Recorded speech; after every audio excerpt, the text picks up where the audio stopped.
Hello and welcome to Leviathan News. Today is November 8th, and last week was the 2023 Solana Breakpoint conference. And it was mentioned here, I believe, once or twice, but we really didn't get into it. And then yesterday, I found a thread by our guest today, Wolfgang Vital, who is a crypto protocol expert at Bitcoin Swiss, who attended the conference and has made an excellent recap of the entire conference and is here today to kind of like walk us through what some of the big announcements were. So Wolfgang, thank you for being here. Thank you. Happy to be here. So was this your first Solana Breakpoint conference, or have you been to the other ones? Tell us about your experience.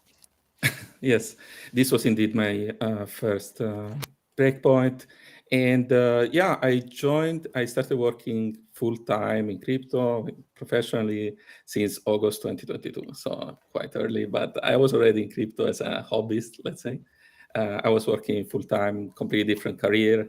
I was an electronics engineer, more in particular, nanotechnologies, power semiconductors. I was in research and development. And, at end of 2017, early 2018, some of my friends contacted me and said, they just assumed that I know everything about crypto, but actually I was very, very focused about other things. And they got me in, and I bought like everyone else, and then everyone got burned and left forever while I stayed in crypto all those years. So I became more and more passionate, and yeah. So how did you make the shift from semiconductors into working for Bitcoin Swiss? Yeah, I mean, I had my background is in engineering, semiconductors, nanotechnologies, physics. That's most of what I studied. Also, information technology in general. And I did my studies. I did my PhD. I did some years in the industry. At some point, I just said, I had a good run. I enjoyed my time, but I also want to learn about other things. And crypto was there. It was my hobby. I was already I was reading docs when I was going back home, and I just want to know how it's going to end and who's going to build infrastructure that actually makes sense, that scales, that is decentralized, and is actually adding real value to the user. So what can we do when we have this decentralized system that actually makes sense and provide actual value? And it's something I want to see, but I thought maybe it's something I also can contribute to with my own skills. So I found this job offering from Bitcoin Swiss. They were looking for a protocol expert. I applied, and I was ready. I could answer all the technical questions, and it's my passion. At the end of the day, it's my passion. So even now, I'm technically on holidays. It's my time off, but I can't really get away from crypto completely. So it is, yeah. So and Solana in particular arrived later. Yes, please. Oh no, I just wanted to ask. So, like, with your background in semiconductors, was that something that like brought you to Solana because of how they're designing the infrastructure? That was one of the things that when I spoke about with Anatoly for the first time, I was really just impressed by his understanding of network architecture and what it takes to build high performant network infrastructure at a global level. Because I believe that he worked for Qualcomm, yeah, for like a long time, and had built data systems and networks, and really understood at a deep level how the internet was built for this extremely high performant data transfer from one place to another. And so that became the basis for what Solana was. Yeah. The core team has a bunch of experienced engineers from Qualcomm with experience on distributed systems. So that's their expertise. And how I got into Solana, I wouldn't say, my background comes into play at some point, but the real reason is that with my job, so my job is basically to know as much as I can about all the tokens and all the protocols that we offer at our company. And one of those is Solana. Now, when I entered the company, I didn't know much about Solana because crypto was my hobby, was my passion, but it was not a full time. I didn't have that much time to look at everything. So I was extremely focused on Ethereum. And, Ethereum is, with all the ecosystem, is already a lot to keep track of. So that was enough. But then with my job, I was forced to look at also other things. And Solana was not top of the list because, honestly, there was a lot of fun and a lot of misconceptions about Solana in my bubble. And people were telling me, it's not worth to look at it. It's centralized. It doesn't really make sense. But then with my job, I was forced to look at it. And I found that they do nice things. It's worth to look at least, and to know what's going on. And that's how it started. But then what you said about the experience and Tolly and their vision is very important to me as well. Because when I listen to Tolly, when I listen to Kevin Bowers, then I know that these people practically speak a language that talks to me. I can see these people, these are engineers, and I understand their language, and they talk to me in a way that really connects. So yeah, that's a big part of it. And I was also happy to talk to Tolly at the conference. And yeah, very, very good impression. I'm happy that I had the chance to connect, and I can confirm my impression that there is some form of pragmatism and engineering vision to make things that work and can be used. That's engineering. Engineering is about making things that work and make sense. And maybe even just be practical and provide something that can be used. That's the idea, and I like that. But it's not the only thing that I like. I want to be clear. I'm not Solana Maxi in any way. I'm not a Maxi in any way. I like all the chains that make sense, all the projects, and the teams in particular that really work and have a real vision for something that actually makes sense. So I see teams that are real. I see people that work for real on things that actually make sense for real, and not just to pump tokens. I know those people, I know those teams, and I appreciate them. And I think Solana is one of them. Has a good leadership. Where they're going makes sense. It's not the only way that makes sense, but what they're doing, I think they are in the right place. Yeah. And so I wanted to ask about, like, what were some of the big questions coming into Breakpoint this year? I know we'll talk about your thread in a minute about the recap, but like, what were your expectations coming into the conference? So there was one big expectation was about Fire Dancer updates, because it was already in the rumors. What's Fire Dancer? Yeah, Fire Dancer is a second independent client for the Solana validators. So, today there are two clients, two validators, differently from Ethereum, where you have much better diversity of clients, both for execution and consensus. Then execution, most people use Geth, but there are other options. In consensus, there are more consensus clients that you can choose. But anyway, going back to Solana, today you have two clients. Well, hold on, I don't mean to interrupt you again. So for people that don't understand the need for a diverse set of execution clients, the issue is that, like, if there's a bug in one of these clients, say if Solana only had one, right, and it's propagating across the entire network, and this bug is affecting all validators, if they all go down, I mean, the network's down, right? I think this is, attributable to some of the chain stops that Solana was seeing over the past 2 years, where because everybody's on the same client, there's no way to independently deal with these issues, right? The chain's going to stop when everybody stops. So it's necessary to have several clients, so that if there is an issue with, is it called Jito? Is their main client? Yeah, Jito Labs is the second client. Yeah. So you have the Solana Labs official, like the first client, and then you have Jito Labs that is mostly based on the same code base. This is a second client. It's optimized for MEV, and is built by Jito Labs. That they also offer the liquid staked token Jito Sol.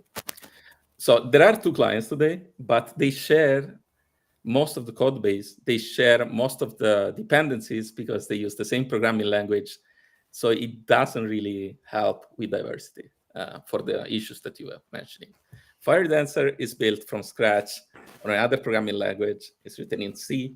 And this, once it will be ready fully and on mainnet, then it will help a lot with diversity and robustness in the end of the network. So you see, so FireDancer was the big question coming into Breakpoint then. I think the big question was, what is the roadmap and where are we today? Because, there was already a lot of anticipation. People are waiting for FireDancer since some time, and there was a question when it will actually be ready, where we are at. And the big announcement was that it is live on testnet today, and it's working. It's not exactly FireDancer, it's this kind of Frankendancer, how they call it. We can go into details why, but yeah, that was a big announcement. And there were already rumors, but it was nice to know that is actually the case, and also what is the roadmap ahead, because we are not ready. It's on testnet, and it's this Frankendancer version. Yeah. There was this, and then token 20. Yeah, there was token 22, like announcements on token 22 when it will be ready. It's actually something I didn't cover in the thread. And let's pull the thread just for reference here. Sure. So here we have about here we'll start with the first one.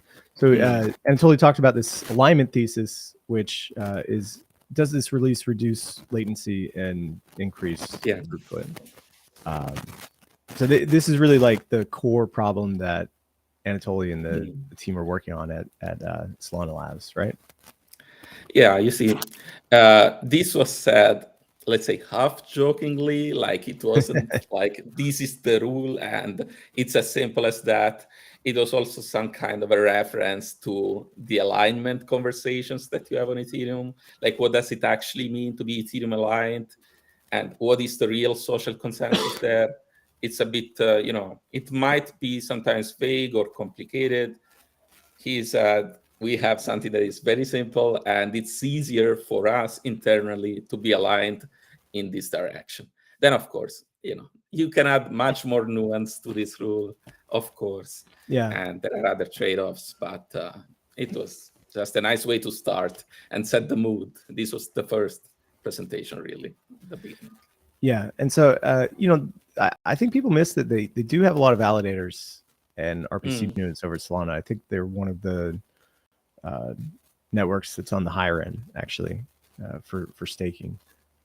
So there is a pretty diverse set of validators in this system.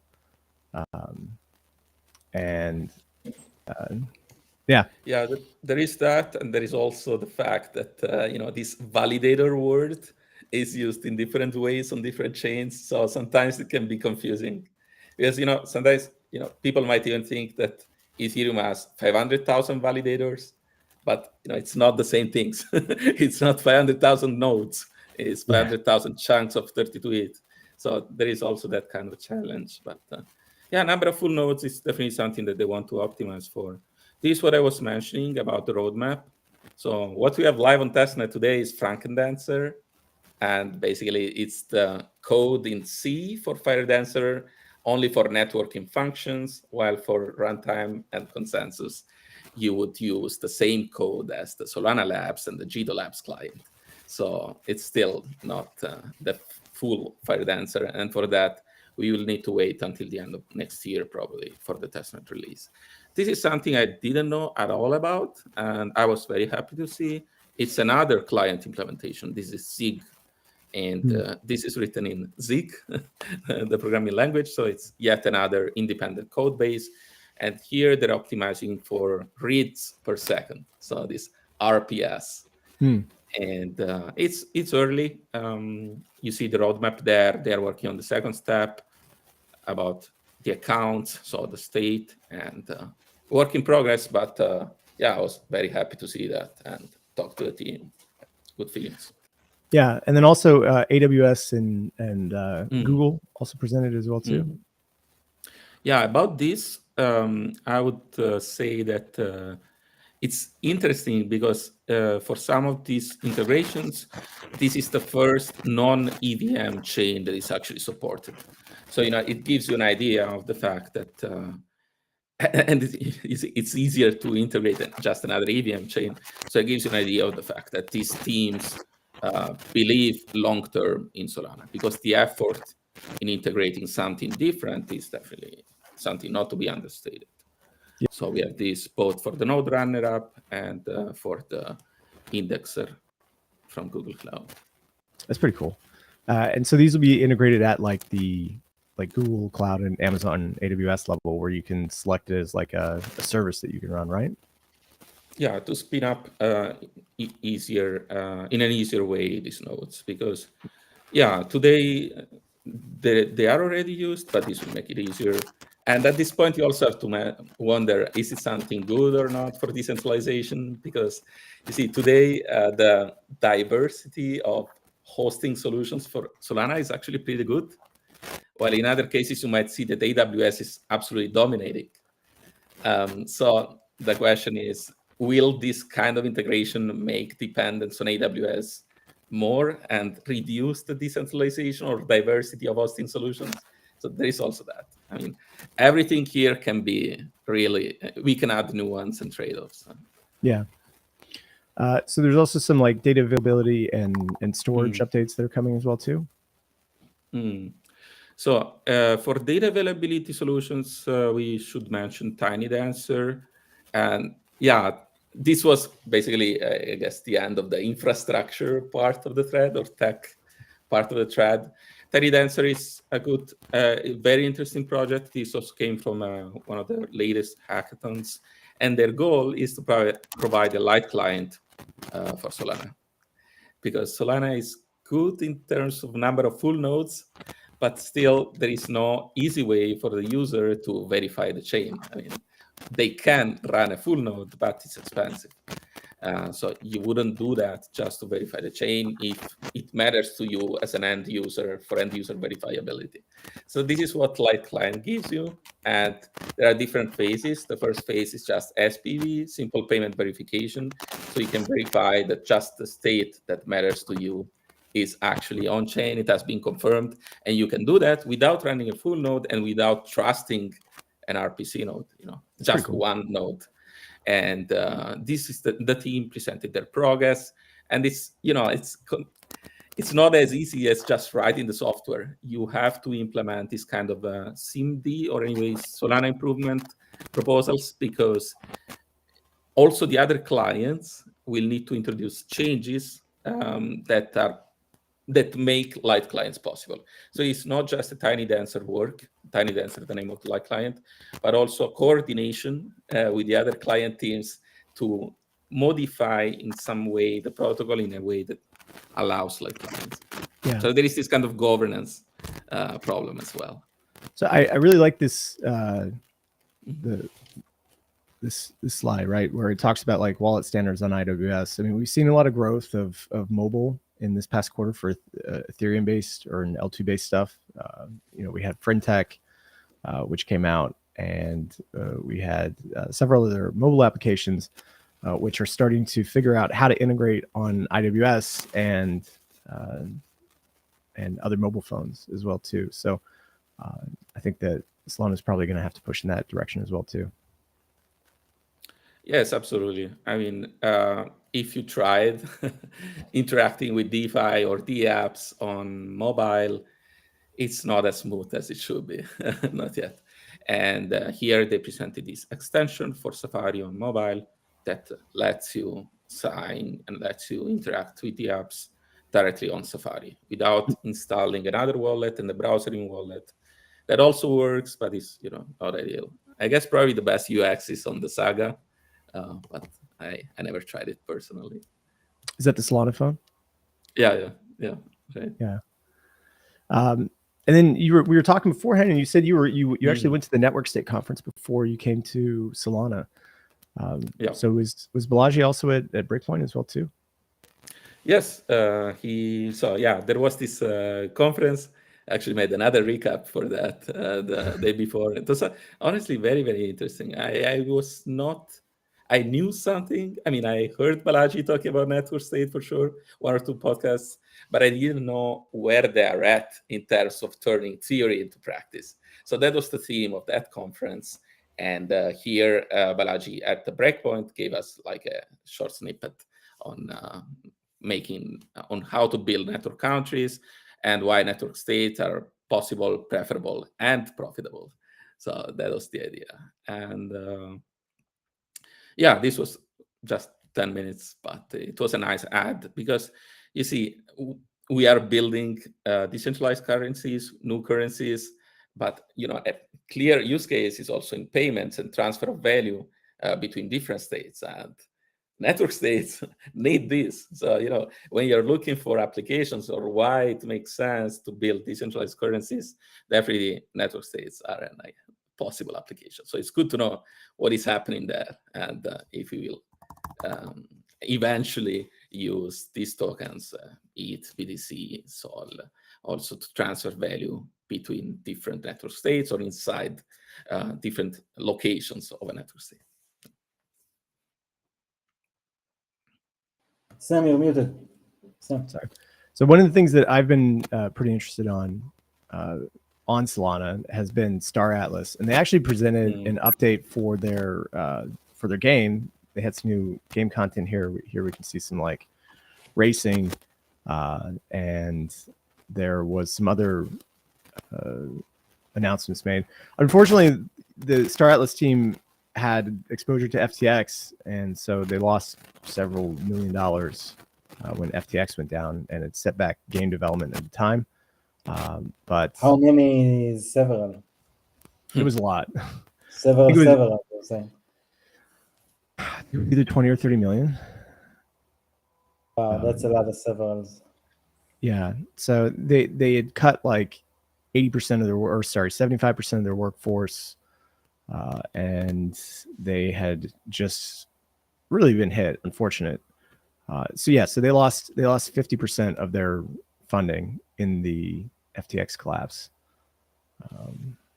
which is unfortunate because they were supposed to be like the first big major game. So they lost $15 million in that collapse. They were supposed to be like the first real AAA game that was coming to crypto. They had spent like years developing this AAA game, and then they lost their funding source. But it's good to see that they're still working on it, and game looks great. So hopefully there's going to be some updates soon, and this will be out maybe within this is going to be built on Solana or Ethereum?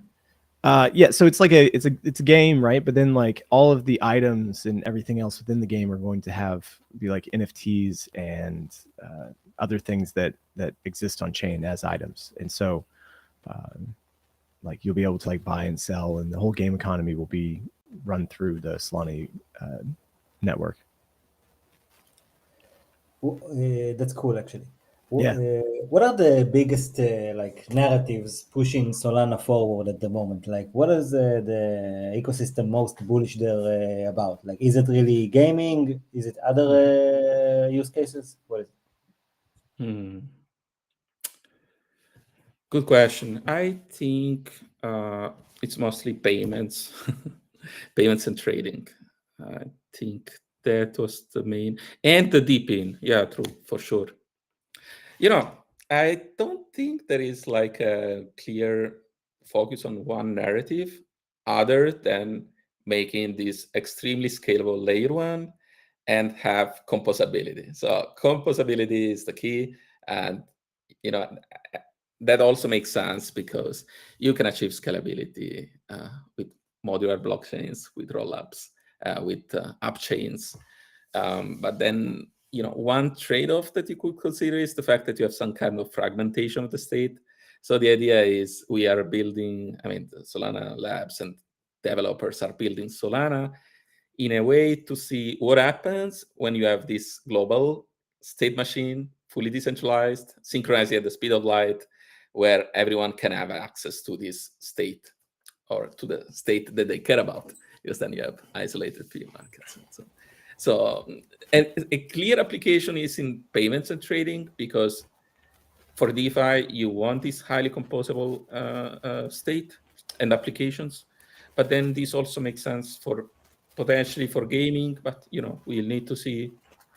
And for sure for decentralized physical infrastructure networks.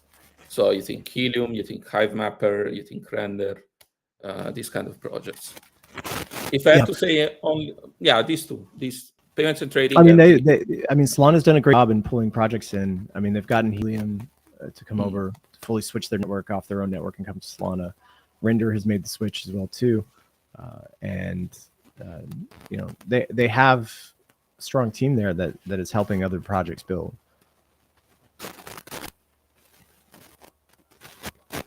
And most of this capital that the ecosystem is anticipating, is it institutionalized capital? Is it retail capital?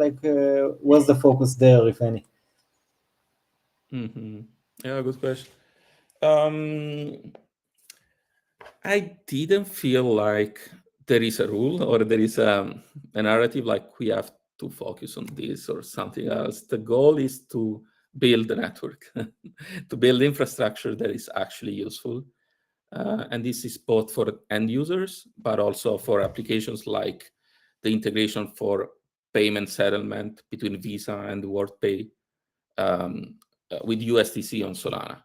And that's a payments application, and it's something that is not touching directly. I mean, the users will not interact directly with them, but building infrastructure that is useful for payment settlement between Visa and WorldPay, for instance, is this example of more institutional kind of application. I would mention that. If there's, for example, a project that's now, at early stages and kind of considering on where should they build their project structures, what are the kind of advantages that you think that Solana offers them in relevance to Ethereum or the other L2s? What are the main reasons that you see for a project to actually choose to join the Solana ecosystems instead of one of the others? I would say, so there are some practical reasons, like if you can find funding through hackathons, for instance, or that's already something. Long term, if you build on Solana, if you believe that your application profits from low fees and fast transactions, and you believe that in the long term it will actually make sense, it will be useful to be highly composable with other smart contracts and other applications on the same network, because you can already achieve probably like very low fees and fast transactions in other ways, like creating a rollup, and you don't need to spin up your full set of validators. You can use data availability from Celestia, for instance. So you can also do that. But if you care more about composability today, then it makes sense. And very cool. Well, I think that it's definitely something that I've always kept my eye on. I know that if there is going to be something that's succeeding outside of Ethereum, my bets have always been on Solana. So it's great to hear some of the updates that have taken place at the Breakpoint conference, and I really appreciate you coming on and sharing your knowledge that you got from it, Wolfgang. Thank you. Yeah, appreciate it. We're going to talk about some other news that happened, and so feel free to stay on if you want to reply guy with us. But otherwise, thank you for being here. Sure, I can say. Yeah. So to get to some other larger news stories that have happened in the past 24 hours, the CEO of Wintermute, Evgeny Gayevoy, made a post on Twitter where he talked about, where he accused the Near Foundation of reneging on commitments that they had given for redemption of their USN stablecoin. So the USN stablecoin was a Luna-like algorithmic-backed stablecoin that was issued in sometime of last year. It collapsed. What's the stablecoin again? What's the stablecoin again? It's called USN. So during the FTX bankruptcy, during the FTX collapse, and also Terra as well too, this USN stablecoin, which was supported and issued by Near, collapsed. And so Wintermute came along and bought $11.5 million worth of this stablecoin from the Near Foundation. And soon after, it collapsed to about 20% of its value, somewhere around maybe like $1 million to $2 million. So afterwards, the Wintermute went back to the Near Foundation and asked them, like, hey, like, you know, we had a commitment from you that you were going to backstop USN, and we had earmarked money for it. And so we want to get our $11 million back, even though this is only worth $2 million now. And so the Near Foundation decided, no, like, we're not going to give you that money. And, you know, you're stuck with these USN tokens now.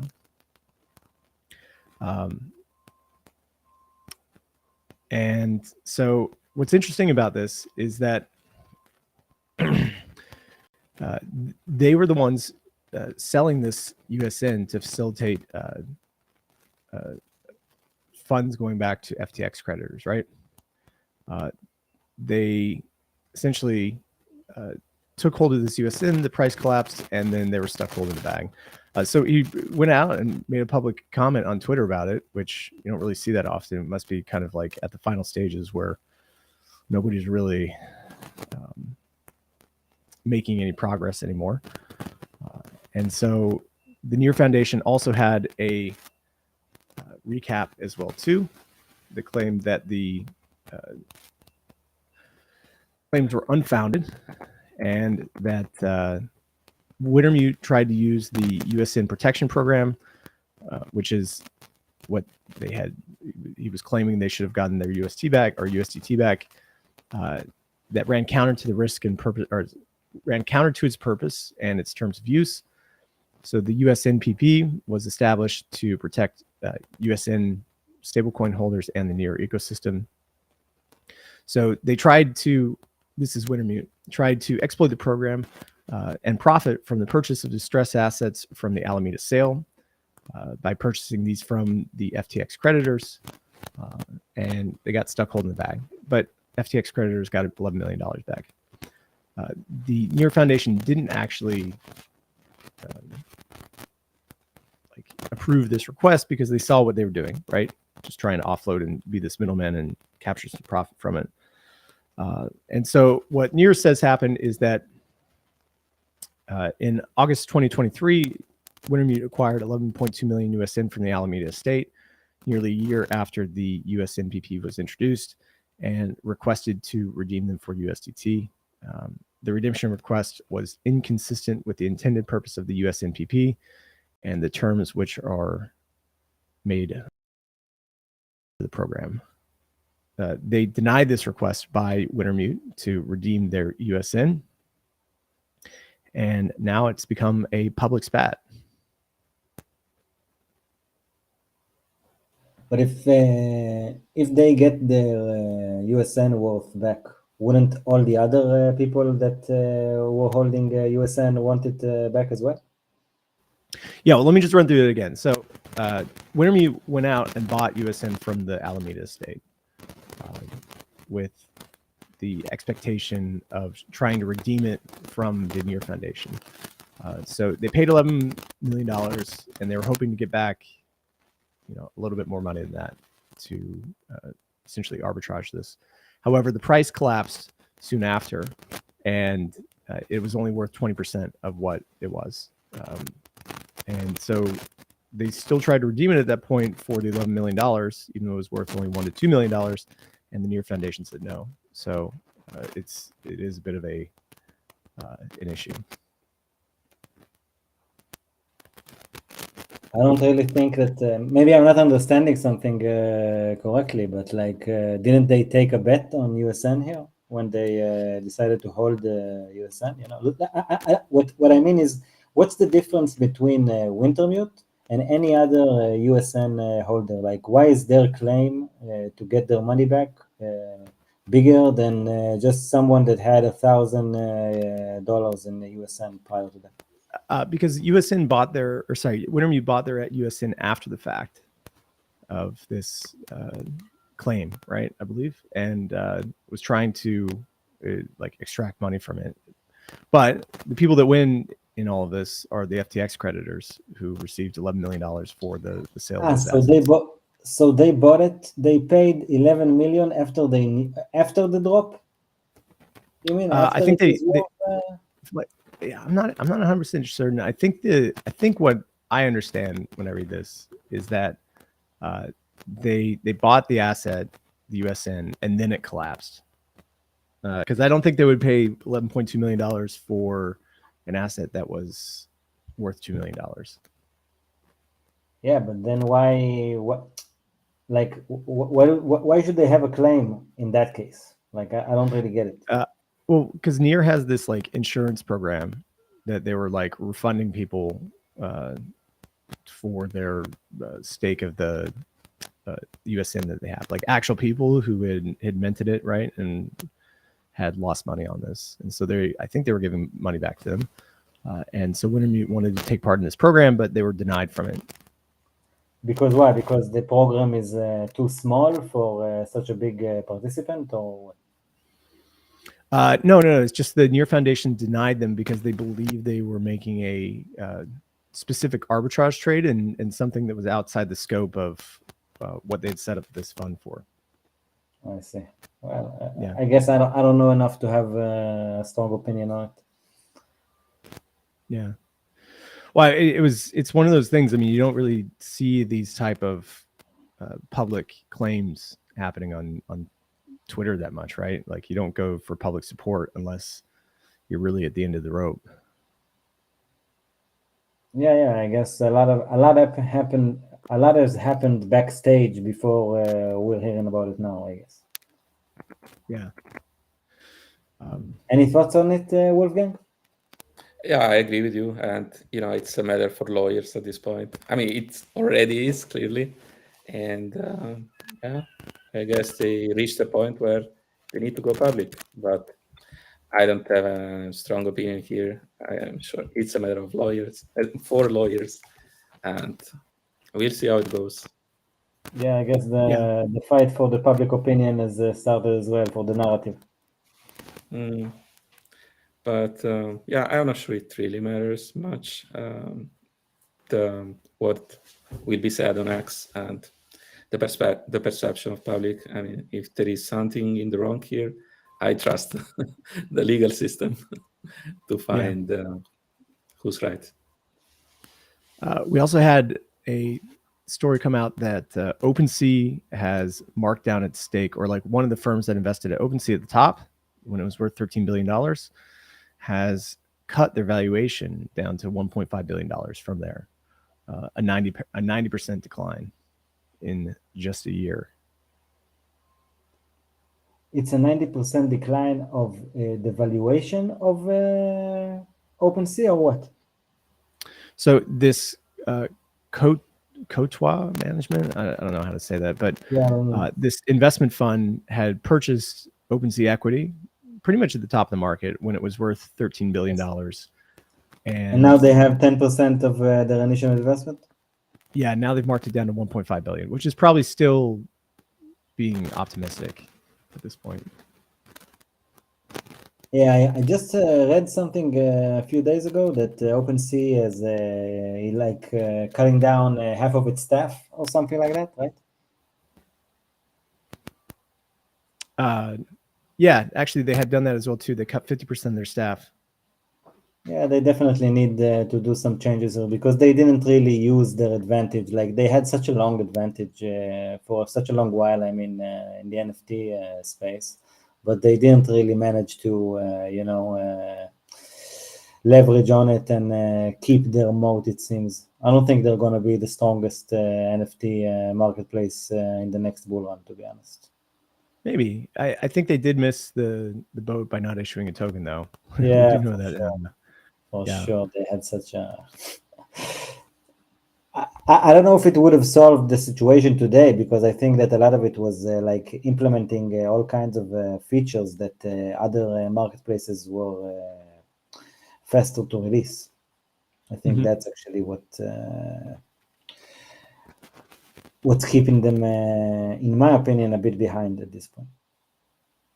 Yeah. And then we also have another story, which I think this one's pretty interesting. So Circle, the issuer of USDC, is thinking about a IPO in 2024. That's big. They Man. had, well, they had been thinking about this earlier back in 2022. They had been discussing a SPAC where they would have been able to go public, but they didn't do it at the time. And unfortunately not, because it would have been worth a lot less in that low interest rate environment. And we all could have bought Circle before they started making hand over fist in interest income when rates spiked to 5% this year. I wish they had gone public last year. It would have been great. I would have bought a ton of Circle stock. They probably know why they didn't, I think they had issues with the SPAC. Yeah, so, but I think they had like some advantages in keeping it private for now. No, they really wanted to go. They really tried to go public last year, and they had issues with the SPAC issuance because I know that they wanted to kind of like go live at the peak, right, when the market was really hot. And it would have. Yeah, but don't you think that because the market became cold, they pulled out? Potentially, yeah. I mean, I think the issue was that the SPAC boom kind of died pretty quickly, and there just wasn't liquidity. They kind of came in at the tail end of all those SPACs going out, and I think they figured out that it just wasn't going to be worthwhile for them to do that issuance. And is it going to be a SPAC again this time, or is it going to? No, it'll be an actual IPO. It'll be an actual IPO. So. Which is good, right? Because we don't see that many companies going IPO today, and especially crypto companies as well too. So Circle is actually going to be a huge mark when it goes public, in my opinion, because it's kind of the stablecoin flagship, at least the American side one. So it's definitely going to be interesting to see what kind of public support and coverage is it going to get when it's actually, if and when it's actually going to go public. I think it's going to be very huge for crypto, actually. Yeah. So let's wrap it up there. I think those are the big news stories for today. Wolfgang, I want to thank you for coming on today and sure. Kind of running through Solana Breakpoint with us.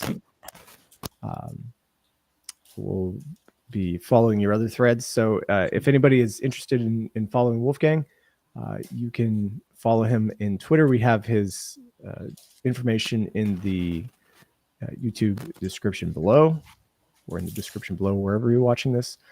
Make sure to subscribe to us on YouTube as well as Spotify and Apple Podcasts to get Leviathan news straight to your inbox every single day. And we will see you tomorrow. Thank you. Goodbye, folks. Bye-bye.